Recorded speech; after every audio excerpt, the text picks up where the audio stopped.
अच्छा, आज से मैं शुरू कर रहा हूँ ट्रेड ब्रेकडाउन की वीडियोस। तो ये मेरी पहली वीडियो होगी यूट्यूब पर जिसमें मैं ट्रेडिंग वीडियोस बनाऊँगा।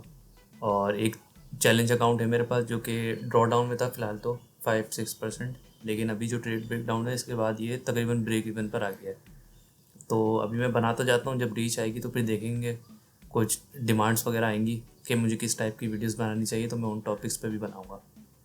फ़िलहाल मैं सिर्फ अपने मॉडल की ब्रेकडाउन किया करूँगा ताकि उससे भी किसी को कुछ सीखने को मिल सके। अच्छा, मैं सिर्फ यूरो यूएसडी पे ट्रेड करता हूँ, तो ट्रेड ब्रेकडाउन भी सिर्फ इसी के होंगे, इसी पेयर के होंगे। अच्छा देखें, एंट्री मेरी जो है वो ज़्यादातर 1 मिनट पे होती है, तो मैं डेली को इतना प्रेफर करता नहीं हूँ, डेली पर मैं देखता नहीं हूँ। बस एक नज़र ये डाल लेता हूँ कि मार्केट की किसी की पॉइंट पर तो नहीं है, या क्या मुझे डेली क्या बताना चाह रहा है। अगर कुछ वाज़े तौर पे कुछ बताता है तो मैं डेली देखता हूँ, वरना डेली को मैं प्रेफर नहीं करता हूँ। 1 आवर और 50 मिनट के मैं ट्रेंड देखता हूँ। तो अभी मैं डेली देख लेता हूँ। जैसे अब डेली पे मैं जब इस प्राइस लैग पे था, मैं हाईलाइट करता हूँ, जब ये प्राइस लैग शुरू हुआ था तो मैं जब तक बुलिश था और ये इक्वल हाइस थे, ऊपर भी काफ़ी सारे ऐसे हाई हैं जो मार्केट छोड़कर आई है। अब जब मार्केट ऐसे इक्वल हाइस छोड़कर आती है या ऐसे इतने क्लीन हाइस छोड़कर आती है जैसे ये है, तो अब जैसे यहाँ पर इक्वल हाई थे, तो जब इसने यहाँ पर ये हाई छोड़ा था तो अब इसके बाद लाजमी था कि इसको ये हाई लेने के बाद ही नीचे जाएगी, क्योंकि पीछे से बेरिश ट्रेंड चल रहा था। तो अब यहाँ पर भी जब इसने इक्वल हाइस छोड़े और वापस यहाँ पर नीचे आ गई, तो फिर लाजमी था कि थोड़ा सा नीचे रिट्रेस होकर और फिर ये हाइस लेने जाए। तो ऐसे ही मार्केट ऊपर बुलिश चल रही थी और इनके बहुत करीब थी, तो मैं इन हाइस तक बुलिश था कि या तो प्राइस इस फेयर वैल्यू में आए और फिर ये हाइस को ले, या तो फिर डायरेक्ट ही चली जाए। उसके बाद इन दिनों में मेरी कोई ट्रेड नहीं थी। और फिर जब ये कैंडल बनी, अब देखिए, देखने वाली बात ये की है, जैसे मैं ये फेयर वैल्यू गैप को वाज़े कर देता हूँ, इसको इंटरनल रेंज लिक्विडिटी भी कहते हैं। अब मैं ये चाहता हूँ कि जब इंटरनल रेंज में अगर कैंडल आए ना, तो इस तरीके से, इतनी स्ट्रॉन्ग तरीके से ना आए, बल्कि रिजेक्शन विक की तरह आए। जैसे कि ये फेयर वैल्यू गैप के अंदर तो नहीं आई है, लेकिन इसने रिजेक्शन विक छोड़ी है। इस तरीके से मार्केट जो है फेयर वैल्यू को रिजेक्ट करके ऊपर की तरफ ही क्लोज हो, लेकिन ये इस तरीके से नहीं हुई। ये कैंडल जो है ये पूरी स्ट्रॉन्ग बेरिश क्लोज हुई है, जो कि वेडनेसडे 19 फेब है। फिर इस पे मैंने ये सोचा कि ये फेयर वैल्यू गैप से रिएक्ट नहीं करेगी, हो सकता है ये इस ऑर्डर ब्लॉक से रिएक्ट करे। अब अगर आप चाहते हैं कि मैं ऑर्डर ब्लॉक पे वीडियो बनाऊं, आप जब भी ये वीडियो देखें तो मुझे बताएं, फिर उसके बाद मैं कोशिश करूंगा कि मैं एक ऑर्डर ब्लॉक पे भी वीडियो बना दूं कि सही ऑर्डर ब्लॉक कौन से होता है। हर डाउन क्लोज कैंडल या her up close candle order block नहीं होता। अच्छा चलें, अब इस दिन के लिए मेरा बायस सेट हो गया कि मैं सिर्फ शॉर्ट्स पर ध्यान दूंगा। अगर लॉन्ग की कंडीशन भी बनेगी तो मुझे लॉन्ग ट्रेड नहीं लेनी है। सही 1 आवर पे आ जाते हैं, मैं अपना ट्रेंड देख लेता हूँ। तो आप देखें कि इस दिन से मैं 3-4 दिन पहले का ही ट्रेंड देखता हूँ बस। अच्छा, बहुत सारे लोग ये देखते हैं कि पावरफुल लेग जो है ना, इसको ही हफ्ते हफ्ते महीने महीने फॉलो करते रहते हैं कि अब यहाँ से मार्केट रिएक्ट करे, अब यहाँ से करे। तो बहुत सारे लोग यहाँ बैठे होंगे कि इस लो को लेके फिर ये ऊपर जाए, फिर इस लो को लेकर जाए।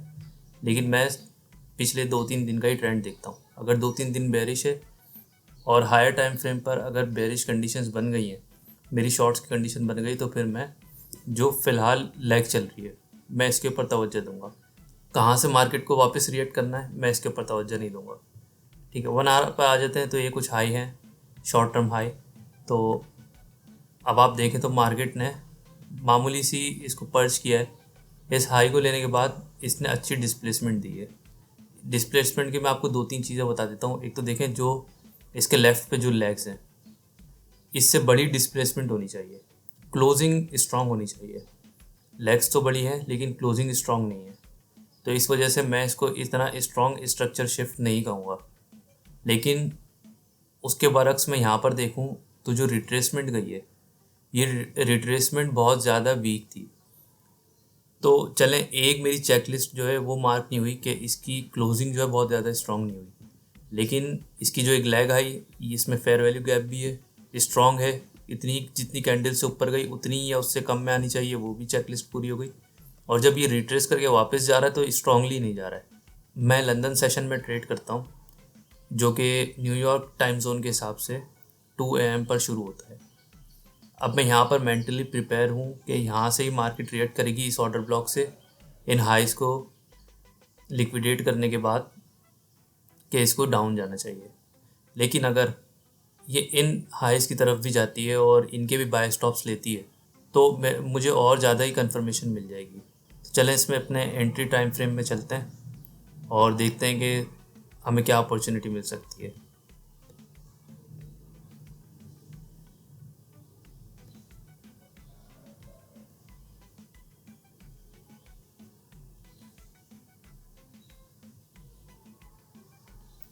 अच्छा, एंट्री टाइम फ्रेम में आ गए। अब इसके बाद जो मेरा टारगेट था, अच्छा देखें, मार्केट नीचे जाएगी तो इसका मतलब ये नहीं कि जितनी की भी मूव है वो सारी मूव हमारी है। कभी ऐसा होता है कि हमारी बहुत स्ट्रॉन्ग गट फीलिंग्स होती हैं कि मार्केट को नीचे जाते ही रहना चाहिए, लेकिन किसी भी वजह से, कभी मैक्रो इकोनॉमिक्स की वजह से, कभी किसी वॉर की वजह से, या कभी किसी भी न्यूज़ की वजह से वो मार्केट या तो रेंज बाउंड होती है या एबनॉर्मल बिहेव करती है। तो इस वजह से मैं अपने टारगेट फिक्स रखता हूँ। मैं 2 आवर्स से ज़्यादा टारगेट भी नहीं करता हूँ। तो अब ये बहुत सारे जो रिलेटिव इक्वल लोज बने हुए हैं, मैंने इसके ऊपर अपना टारगेट तो नहीं कहेंगे खैर, कि ये सेट किया हुआ था कि इसके बाद मुझे रिस्क ऑफ होना है। मुझे पूरा पूरा अगर मेरा स्टॉप लॉस भी हिट होता है तो मुझे पूरा स्टॉप लॉस नहीं लेना है। अच्छा देखिए, यहाँ से लंदन सेशन शुरू हुआ तो एक तो देखें, मैं इसको जूम करता हूँ, प्राइस ने इस हाई को लिक्विडेट किया बाय स्टॉप्स लेकर, फिर नीचे आने लगी, लेकिन मुझे ये लेग जो है वो ज़्यादा इतनी पावरफुल नहीं लगी। जैसे मैंने आपको बताया कि डिस्प्लेसमेंट काफ़ी स्ट्रॉन्ग हो तो वो अपील करती है कि ट्रेड ली जाए। अच्छा, फिर देखें, ये लेग तो इतनी ज़्यादा स्ट्रॉन्ग नहीं आई, स्ट्रॉन्ग रिट्रेसमेंट चली गई है।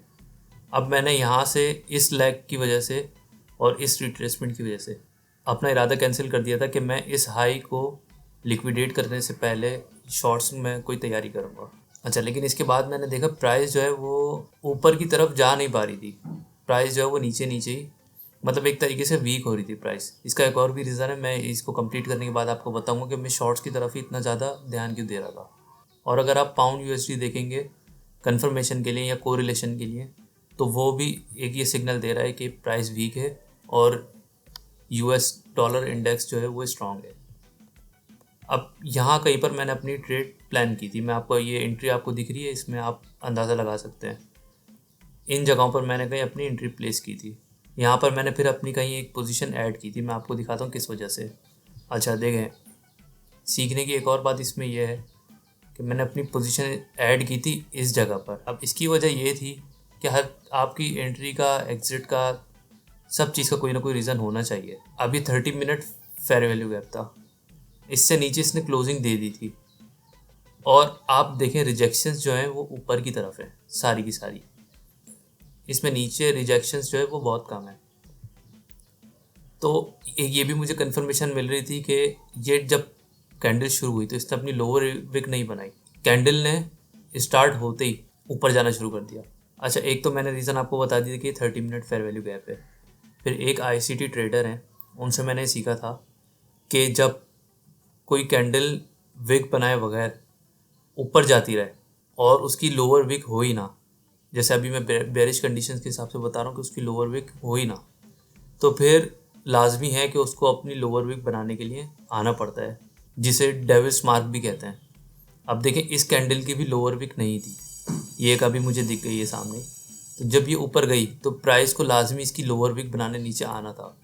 अब वो लोअर विक बना के ऊपर जाती है या नीचे जाती रहती है, ये आपके नैरेटिव पे डिपेंड करता है। अच्छा, जैसे मैंने आपको अभी लोअर टाइम फ्रेम पर बताया कि प्राइस जिस तरीके से नीचे मूव हो रही थी वो मुझे इतनी अपीलिंग नहीं लग रही थी, तो इसलिए मैंने हाफ साइज़ में पहले एंटर किया था। लेकिन जब कैंडल 30 मिनट कैंडल या आप समझ लें 15 मिनट कैंडल, दोनों ही जब ऊपर ही स्टार्ट हुई बगैर लोअर विक बनाए, ये 30 मिनट फेयर वैल्यू गैप के अंदर, तो इसको देखते हुए मैं सोचा कि अब अपने फुल साइज़ में इन होना चाहिए। तो इस वजह से मैंने अपनी एक एंट्री यहाँ पर ऐड की। अब चलें दोबारा लोअर टाइम फ्रेम पर चलते हैं। तो मेरा मैक्स टारगेट था प्रीवियस डे का लो, तो यहाँ पे मैंने एंटर किया था। ये आप समझ लें कि एवरेज पोजीशन यहाँ कहीं बन गई होगी और मेरा स्टॉप लॉस जो था, अच्छा देखें, स्टॉप लॉस प्लेसमेंट भी आपकी बेहतर होनी चाहिए। अच्छा, इस जिस टाइम पर मैं वीडियो बना रहा हूँ इस वक्त तो कोई व्यूज़ मेरे आएंगे नहीं, तो ना कोई रिक्वेस्ट आएगी। तो इसलिए जब भी कोई वीडियो देखेगा और वो मुझसे पूछेगा कि short term high, intermediate term high और लॉन्ग टर्म हाई कौन कौन से होते हैं, तो फिर मैं उस टॉपिक पे भी वीडियो बनाऊंगा। तो अभी फ़िलहाल मैं बता देता हूँ कि इंटरमीडिएट टर्म हाई ये वाला है मेरे हिसाब से। तो इस वजह से मैंने अपना स्टॉप लॉस इसके ऊपर रखा था और मेरा मैक्सिमम टारगेट ये प्रीवियस डे लो था, जो कि अराउंड 2.4 बनता है। जैसे मैंने आपको बताया कि आपकी एग्जिट कंडीशंस आपको एंटर होने से पहले पता होनी चाहिए।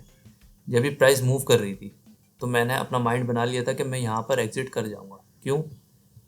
ये जो हाई है, मुझे इस बात का डर था कि ये हाइस इसने स्ट्रॉन्ग तरीके से इनको पर्च नहीं किया है, तो हो सकता है प्राइस यहाँ से इक्वल लो। जैसे मैंने आपको बताया इक्वल हाई इक्वल लो किसी वजह से बनते हैं। इक्वल हाई बने, मैं आपको ड्रॉ करके बताता हूँ। देखिए प्राइस ऊपर गई, रिट्रेस किया, फिर ऊपर है। अगर इस हाई को इसने पर्ज नहीं किया और ये बिल्कुल इक्वल हाइस या लोअर हाई जिसको फेलियर स्विंग भी कहते हैं, अगर ये बनाकर ये नीचे आ गई तो इसका कोई ना कोई मकसद होता है। मकसद ये होता है कि नीचे इंटरनल रेजिस्टेंस से रिएक्ट करके ये फिर बाद में ये वाले हाइस पर्च करे। तो अब यहाँ पर भी देखें, ये इसने ज़्यादातर रिलेटिव इक्वल हाइस क्रिएट किए हुए हैं। तो अब क्यों किए होंगे? क्योंकि ये नीचे जाए, नीचे से रिएक्ट कर फिर दोबारा यहाँ पर आए, ये इनको पर्च करके फिर नीचे जाए। ये बताने का मकसद क्या था? जिसे कहते हैं कि डेली ड्रॉ, मेरी लिक्विडिटी ड्रॉ तक जाए ना जाए, मैं सही हूँ या नहीं हूँ, ये मुझे कंसर्न नहीं है। मुझे कंसर्न ये है कि मेरा प्रॉफिट होना चाहिए, जो कि मुझे मिल गया। अब प्राइस इससे भी नीचे जाती रहे, ये यहीं से वापस आ जाए, मुझे ना इस बात का अफसोस है ना खुशी है। तो इसलिए अपनी एग्ज़िट जो है वो अपने एंट्री से पहले प्लान करें। अच्छा देखें, एक मेरी शॉर्ट करने की वजह जो मैं आपको बताना भूल गया, तो अब आप इसमें ये देखें, लॉन्ग पोजीशंस जो हैं वो कम है बनिस्बत शॉर्ट पोजीशंस के, ठीक है। और अब आप इसमें चेंजेस देखें, ये लॉन्ग में चेंजेस हैं और ये शॉर्ट में चेंजेस हैं, यानी कि कितने लॉन्ग्स ऐड हुए हैं पिछले हफ्ते के बाद और कितने शॉर्ट्स ऐड हुए हैं पिछले हफ्ते के बाद। अब आप ऐड होने की परसेंटेज या रेशो निकालेंगे तो लॉन्ग्स इतने ज़्यादा ऐड नहीं किए हैं नॉन कमर्शियल ट्रेडर्स ने, शॉर्ट बहुत ज़्यादा ऐड किए हैं। इस वजह से भी मुझे श्योरिटी थी कि फ़िलहाल आज के दिन मैं शॉर्ट देखूं। ये भी एक तरीके से आप इंडिकेटर समझ लें, इंडिकेटर के तौर पे काम करता है। इसके ऊपर हम पूरा डिपेंड नहीं कर सकते, बल्कि पूरा क्या, हाफ भी डिपेंड नहीं कर सकते। इसको आप 10-20% तक रखें, क्योंकि आप देखें ये रिपोर्ट रिलीज़ होती है ट्यूसडे को, यानी कि ट्यूसडे को इनकी पोजीशन बन चुकी होती है ये नॉन कमर्शियल ट्रेडर्स की। हम तक पहुंचती है फ्राइडे तक। हमारे पास दिन क्या बचे? Monday and Tuesday. अब मंडे एंड ट्यूसडे को तो वो अगर उन्हें डायरेक्शन चेंज करनी हुई ट्रेंड की, ये अगर सिर्फ रिटेल ट्रेडर्स को धोखा देने के लिए है, तो फिर तो वो मंडे और ट्यूसडे को अपनी पोजीशंस स्क्वायर ऑफ भी कर लेंगे। ये वजह मेरी कहने की कि इसको हम 10-20% अहमियत दें, इसको इतनी ज़्यादा अहमियत ना दें। तो फ़िलहाल आज का ट्रेड ब्रेकडाउन ये था। आगे भी मैं जो इस अकाउंट पर ट्रेड्स लूँगा वो आपके साथ ट्रेड ब्रेकडाउन शेयर करूँगा। और वीडियो में मुझे क्या चीज़ ऐड करनी चाहिए और क्या बेहतरी करनी चाहिए, आप वीडियो देखें तो अपनी सजेशन ज़रूर दीजिएगा। वीडियो देखने का शुक्रिया।